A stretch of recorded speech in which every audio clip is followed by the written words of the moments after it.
But there's a specific issue I want to explore on this. I quite understand that specific dates are not possible to ascribe to models. It's the shape of it that counts.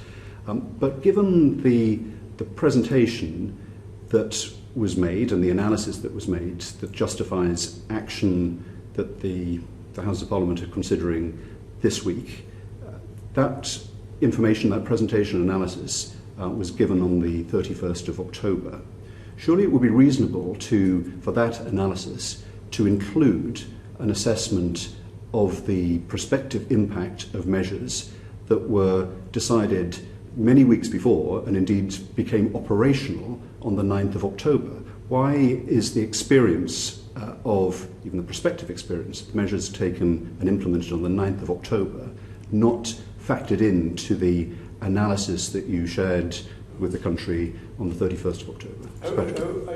It is, to the extent that the medium-term projections that were approved on Thursday.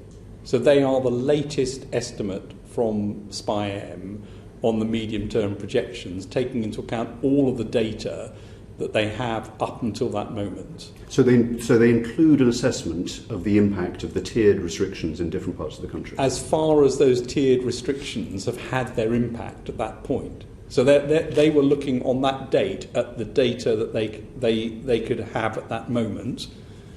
But those data, of course, are also backward-looking, so they're not going to be able to necessarily project everything that happens as a result of changes that are not yet known. The forward projection is the best estimate by the modelling groups of what would happen going forward, including the impact of those tiered restrictions. Well, if you look at the performance of the 6-week projections over the last month, the actual data has tracked very, very closely to the projections, suggesting that they are pretty good in terms of being able to look forward, taking into account what would happen.